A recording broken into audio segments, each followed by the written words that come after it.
Olá pessoal, sejam bem-vindos a mais um vídeo aqui no Super Acadêmico. E hoje no nosso vídeo de playlist de sexta-feira. Quer dizer, a playlist da sexta-feira na verdade agora é terça e sexta. Mas o importante é que a gente está seguindo aqui com a apresentação desse livro, A Questão da Transformação do Trabalho Social, uma análise gramsciana, da Alba Maria Pinho de Carvalho. Se você chegou por acidente aqui nesse vídeo e nunca viu nenhum outro da playlist, esse é o 12º vídeo, né, o número 12, episódio 12. Nós estamos trabalhando aqui com como o serviço social, né, a atividade profissional do serviço social e a pesquisa no serviço social vinha sendo transformada, ou havia uma pretensão de transformação, que eles chamam de reconceituação do serviço social na América Latina, entre os anos 1970 e 1980. E aí tem dois teóricos que a Alba Maria trabalha, o Boris Lima e o Falheiros. E eles dois, além do Gramsci, é claro. O Gramsci é a grande base teórica dos dois e dela. E aí a ideia é entender como o serviço social, que é de base funcionalista, norte-americana, ligada muito às classes dominantes, a como o profissional pode ser um reparador, digamos assim, das desigualdades sociais, mas não um transformador realmente. E aí como as bases teóricas a partir do Gramsci, que é uma base teórica marxista, poderia ou pode promover uma transformação no trabalho social, certo? Então, só resumindo aí, esse retomado aí. Antes de começar de fato nosso episódio de hoje, episódio 12, já estamos falando sobre Falheiros, já desde o episódio passado. Eu queria que vocês dessem uma olhada aí no spot do Apoia-se, né, que é esse aí, que vai vir logo a seguir. Vamos ajudar o Super Acadêmico aqui no Apoia-se. É só você clicar aí na primeira link da descrição que você chega lá no Apoia-se e pode apoiar o canal a partir de R$1. Agora você pode ajudar com um pouquinho mais com essa nova premiação aqui com meu novo livro Sexo e Celebridades. Se você apoiar a partir de R$40, apenas R$40, você ganha como recompensa um exemplar aqui do livro Sexo e Celebridades, os relatos secretos do Abel Marques e suas experiências com garotos de programas, disponível no Clube de Autores.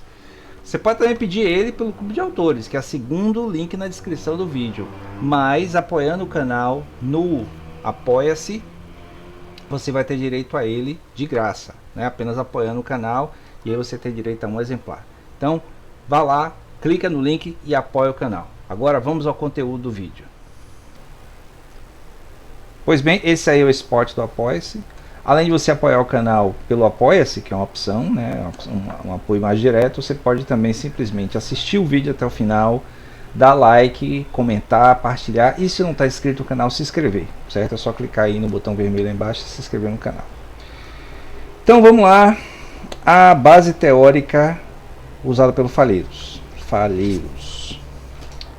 Vicente Falheiros fundamenta a sua formulação do trabalho social no marxismo, né? Bom, para quem vem acompanhando a playlist, isso é óbvio. Aspectos fundamentais da concepção de sociedade e a concepção de mudança.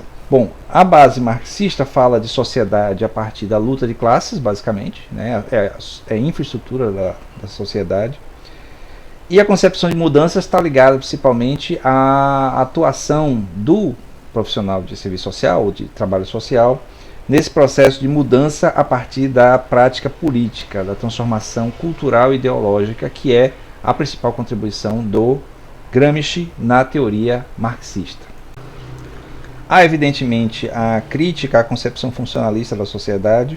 O que é essa concepção funcionalista, né? Aqui no canal tem alguns vídeos sobre o funcionalismo do Talcott Parsons. É uma linha teórica da sociologia muito ligada a Emile Durkheim, que vê a sociedade como um corpo, né? E essa analogia com a biologia faz com que se veja a sociedade como um funcionamento meio maquinal, né? E aí esse funcionamento, por isso que é funcionalismo, está ligado à inter-relação sistêmica, né, entre as partes desse todo que é o corpo da sociedade. Então, se uma parte tem algum problema, tem algum desvio, alguma patologia, alguma questão ali, Então o todo tem que pegar e cuidar para que esse desvio seja corrigido e o todo possa continuar funcionando normalmente. Então há uma crítica dessa visão funcionalista da prática do serviço social, já que ele fica submetido ao sistema social da sociedade ocidental capitalista. É basicamente isso, porque as práticas de assistência social estão ligadas muito à reparação de questões que são consequências do próprio sistema, certo? Então, se o nosso sistema ele é desigual, com diferenças gritantes de oportunidades, aí acaba sendo papel do serviço social, da assistência social, que é um papel assumido pelo Estado principalmente, mas por outras entidades também privadas, né? Principalmente o terceiro setor, de fazer esse ajuste, né? De fazer esse ajuste para que o funcionamento continue sendo o mais normal possível. Aí você tem uma comunidade com muita criminalidade, aí vai lá o assistente social e tenta ver o que é que pode ser feito para ir reparando, para assistir as famílias, tal, mas não há nenhum empenho em uma grande transformação estrutural do sistema. O econômico e o ideológico se interdependem com a determinação, em última instância, dos fatores da produção material da existência. Então, isso é uma base marxista mesmo, né?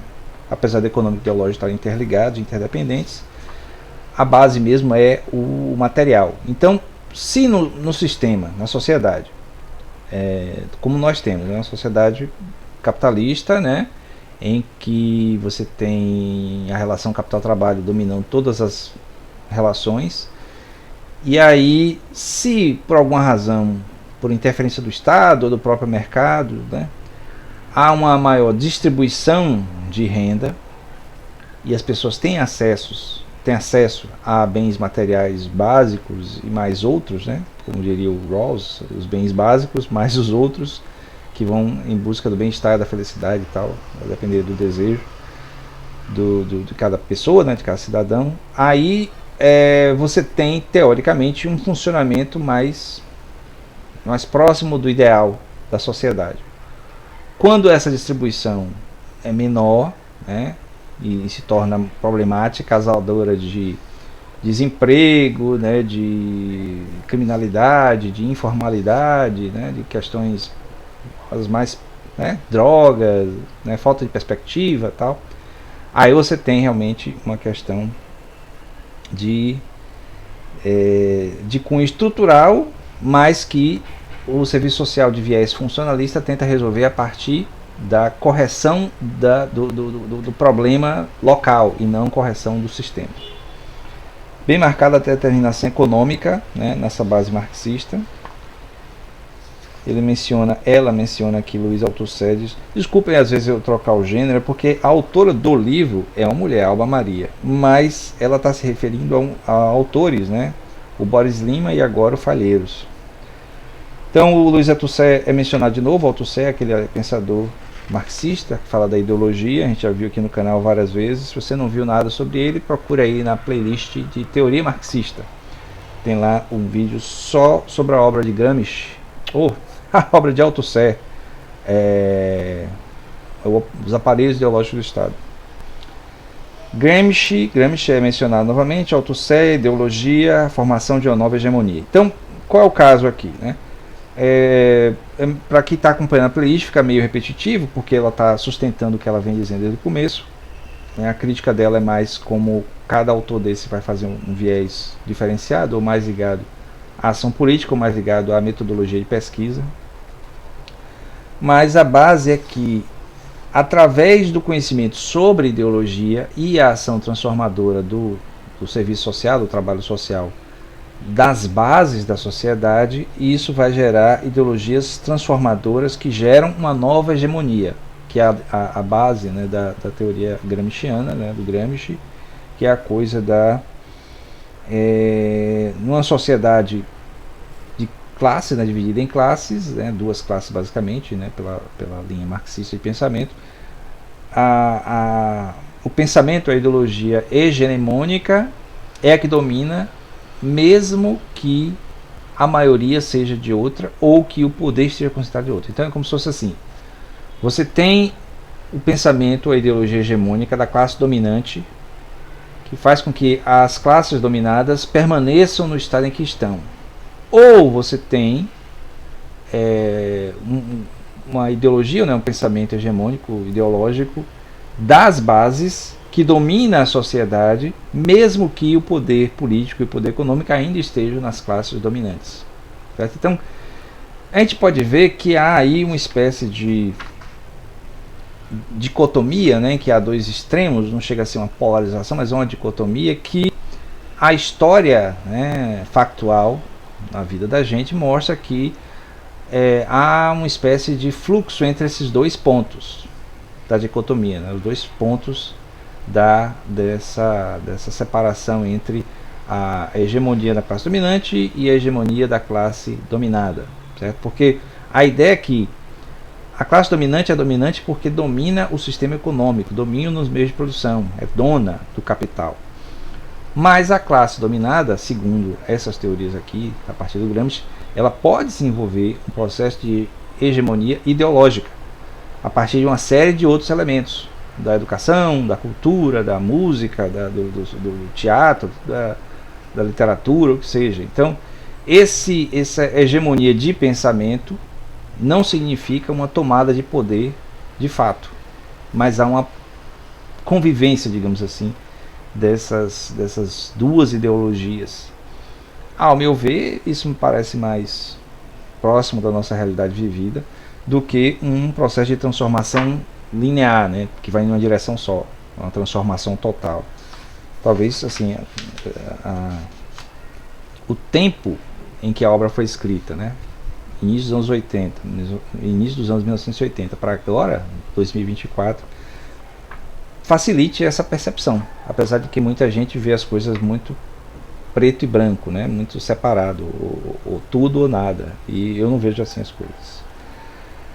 A ciência não é transparência e ideologia é opacidade. Ciência está presente na ideologia. A própria ciência insere-se num aparelho ideológico. Isso é bem Gramsci mesmo. Então a produção científica, especialmente das ciências sociais, é cheia de processos ideológicos, né? Aqui no canal tem um vídeo sobre a obra lá do Gessé Souza, né?